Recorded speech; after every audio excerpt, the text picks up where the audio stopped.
Hello viewers, this is Meenu. Welcome back to learning point.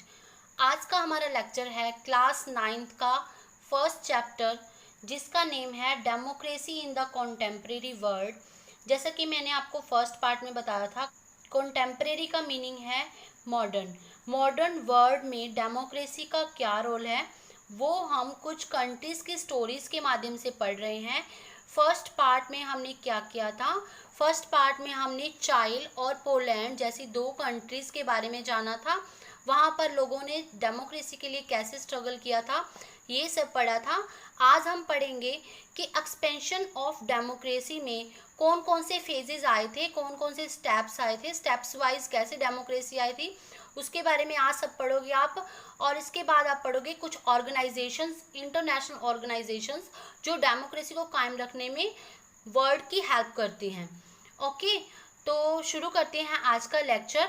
First of all subscribe the channel ताकि आपको daily updates मिलती रहें। चलिए, first topic है हमारा phases in the expansion of democracy, यानी कि डेमोक्रेसी एक्सपेंशन में कौन कौन से फेजेस आए थे। ओके, सबसे पहले जैसे कि हमने 9th क्लास की हिस्ट्री का फर्स्ट चैप्टर पढ़ा था, फ्रेंच रेवोल्यूशन, तो वो एक शुरुआत थी जहाँ पर से डेमोक्रेसी के लिए लोगों ने कदम उठाने शुरू किए थे। फ्रेंच रेवोल्यूशन कब हुआ था? ये हुआ था 1789 को। और इनका कॉन्स्टिट्यूशन कब बन गया था? 1791 में डेमोक्रेटिक कॉन्स्टिट्यूशन बन गया था इनका। लेकिन ये डेमोक्रेटिक तो हो गए थे, लेकिन इनको पूरी तरह से अधिकार नहीं मिले थे। लाइक कुछ लोगों को वहाँ पर वोटिंग का अधिकार नहीं था। तो one major demand was the right of for the vote for every adult citizen. Every adult citizen के लिए वो वोटिंग सिस्टम चाहते थे, यूनिवर्सल अडल्ट फ्रेंचाइज। ये एक सिस्टम है जिसमें गरीब, अमीर, काले, गोरे सबको वोट डालने का अधिकार होता है। ये सबसे पहले न्यूजीलैंड में चला था। Many countries become democratic after second world war. तो ये तो था 19th सेंचुरी के पहले का। अब हम पढ़ेंगे 20th सेंचुरी में जो मोस्ट ऑफ द कंट्रीज थी वो डेमोक्रेटिक कंट्री बन गई थी। कैसे? जब हमारा सेकेंड वर्ल्ड वार खत्म हुआ था 1945 में, तो बहुत सी कंट्रीज जो डेमोक्रेटिक कंट्री बन गई थी। Okay, India achieved independence in 1947। तो सेकेंड वर्ल्ड वॉर के बाद इंडिया को भी इंडिपेंडेंस मिल गई थी। उसके बाद एक और कंट्री है वेस्ट अफ्रीका की कंट्री घना। घना का एग्जाम्पल दिया हुआ है यहाँ पर। घना को इंडिपेंडेंस कब मिली थी? 1957 में। इसके बाद पाकिस्तान, बांग्लादेश इन 1990। इसके बाद फिर नेपाल के लोगों ने भी स्ट्रगल करना शुरू कर दिया था। और 2005 में 140 कंट्रीज जो थी वो डेमोक्रेटिक कंट्री बन गई थी।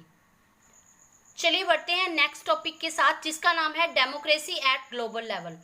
डेमोक्रेसी को ग्लोबल लेवल पर कैसे कायम रखा जाता है, इसके लिए कुछ ऑर्गेनाइजेशंस होती हैं जो पूरे वर्ल्ड को कंट्रोल करके रखती हैं, जिसमें से सबसे पहले है यूएनओ। यूएनओ में 193 कंट्रीज में यूएनओ ऑर्गेनाइजेशन है। और यहाँ के जो पार्लियामेंट है, पार्लियामेंट को क्या बोलते हैं? जनरल असेंबली बोलते हैं। और जनरल असेंबली का जो हेड होता है उसको चेयरमैन कहते हैं।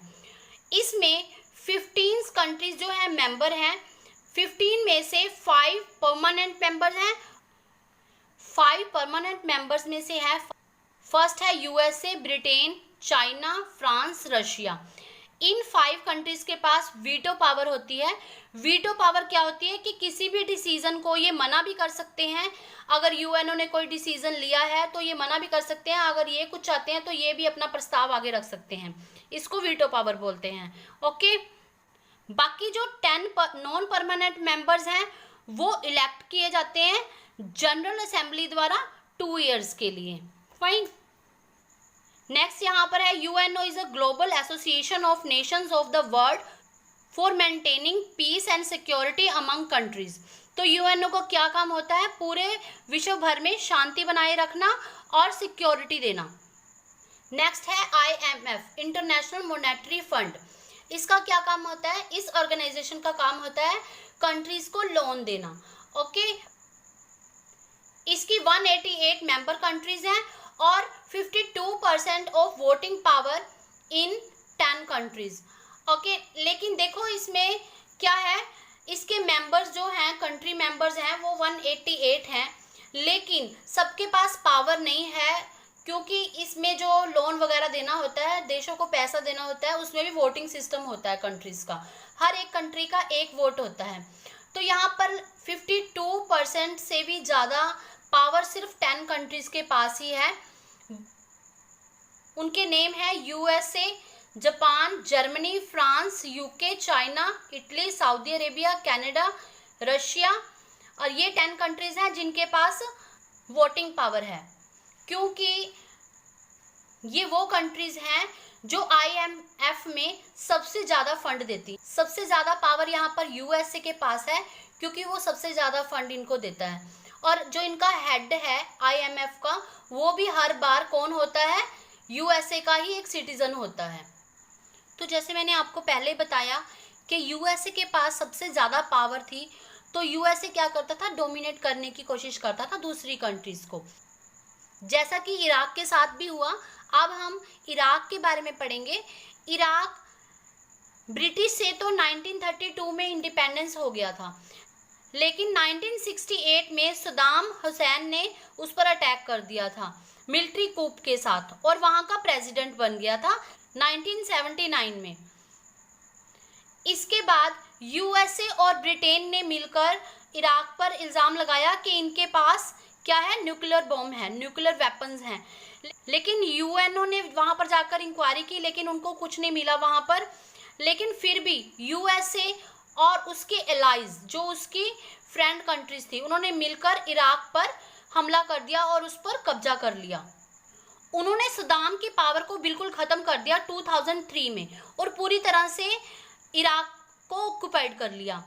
यूएन सेक्रेटरी ने कहा कि ये जो इनका अटैक था यूएसए और ब्रिटेन का इराक के ऊपर, ये इलीगल है, गैर कानूनी है। लेकिन यूएसए की पावर बहुत ज़्यादा थी और वो कोई भी इलीगल काम भी कर लेते थे।